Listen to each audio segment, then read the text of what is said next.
my name is Teresita Blanco, and today I wanted to talk to you about like 5 places to visit if you're roaming around the Florida Keys.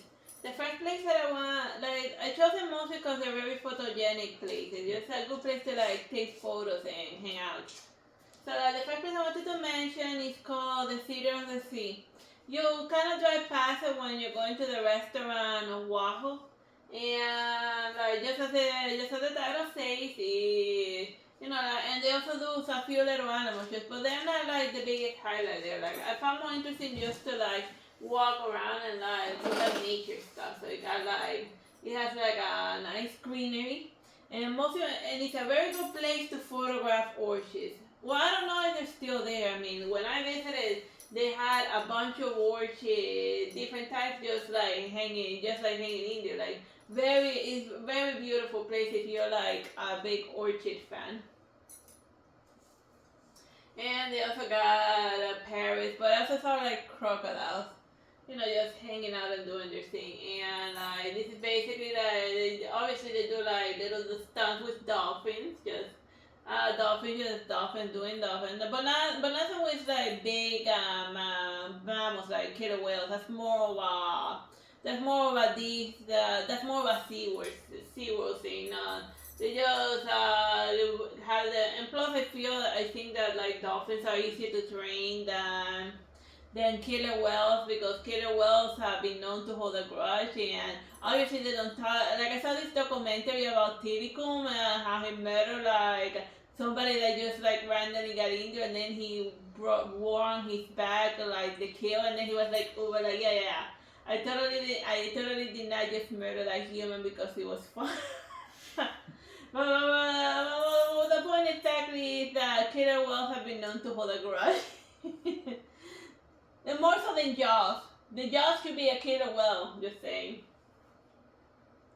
And the next place that I wanted to show you is now you're officially like in the Florida Keys, and this is like the butterfly preserve, and as you can see, it has different various colored butterflies. I don't know the name. Oh, and a bunch of blue morphos. Those are like the biggest highlight, but also some other ones. So yeah, like this is great, except if you don't like bugs landing on you.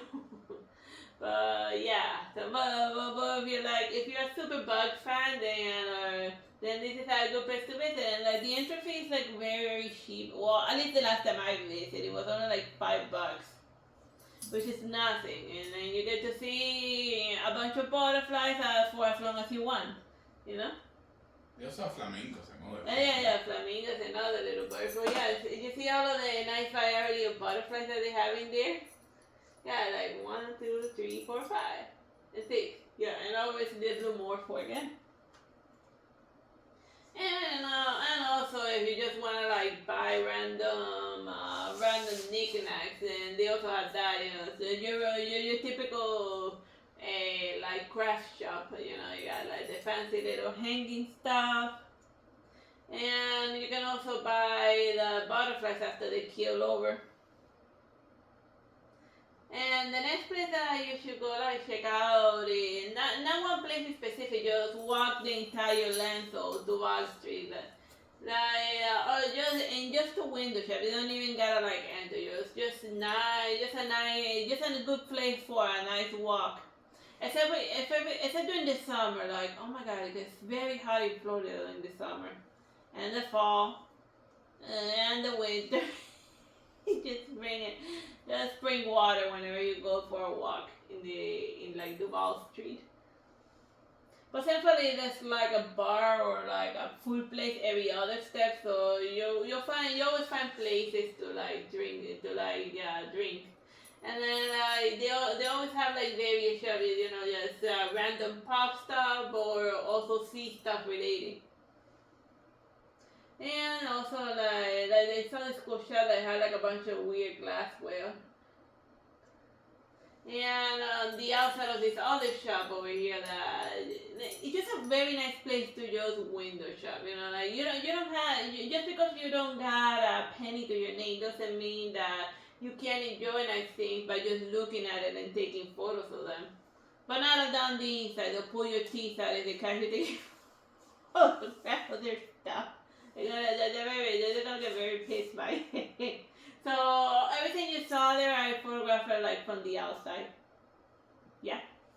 But yeah, but if you get like a 4 nights at one scene, then yeah, look at it, cause like I never seen anyone actually buy anything in those shops. Like, have you? No. I sometimes even wonder how they keep their lives on driving money down. But maybe I'm just speculating. Because you tend to think the worst. Alright, the next place is the Mel Fisher Maritime Museum, and then just me. I think it's even the same outfit I wear. That is the same outfit you have right now, sis.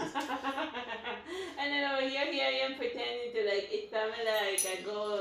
Like the entire museum is based around like People who like don't. like the Mel Fisher, he found like a treasure on the water, and then instead of and then in order to make more profit out of it, he just puts it up on display, and then he just keeps making money out of it by being historical about it. But then again, I think like the dude's dead or something, and plus, so you know, it's an educational type of venture, and it's good if you like to look at bling bling. Look at that chain. Now that's a chain fit for. That's a chain fit for a king.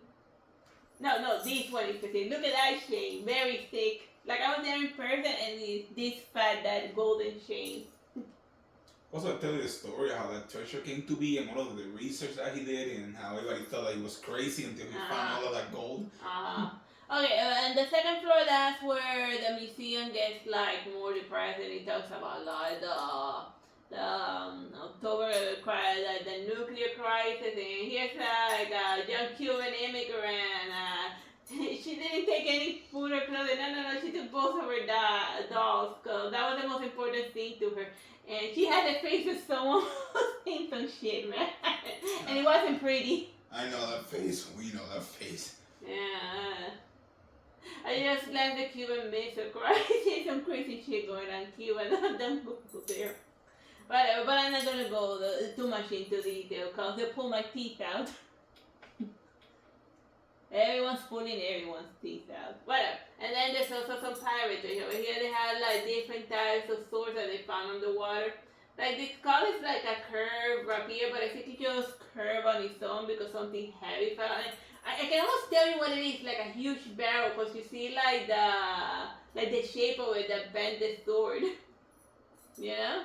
Like I think just it's not that that sword was naturally like a barrel fell on it, and then it stayed like that bent after being on the water for so long.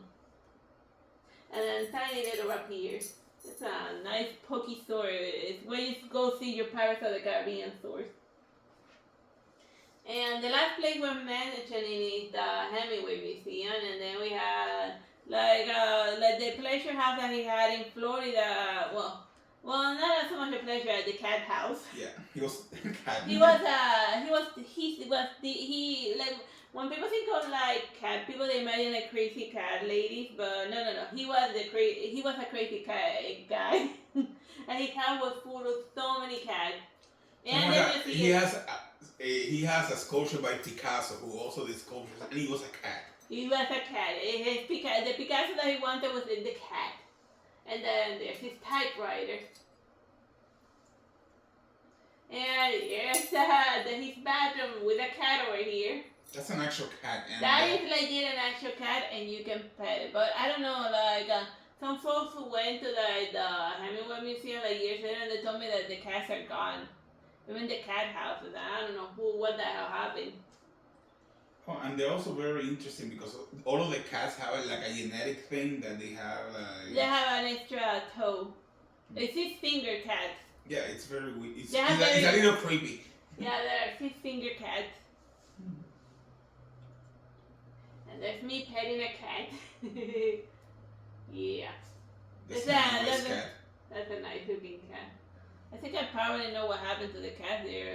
People stole them. I was like 5%. Like I was very tempted to just taking that cat and running off with it. You'll never catch me alive. Oh. Like what happened to Infinity Nikki? That they almost stole her cat. Her talking cat. You saw it, right? Yeah. That was nuts. And then here's me right next to the Hemingway statue. You see? And when he was a patron, and that's the Hemingway Museum in a nutshell. So if you're ever like running around the Key West, that's like the 5 places that you should visit it. But mostly it's not so much for like education, but if you're just like looking at stuff, pretty stuff, you know. So those are the good places to visit, either cats or something. Well, bye bye, guys.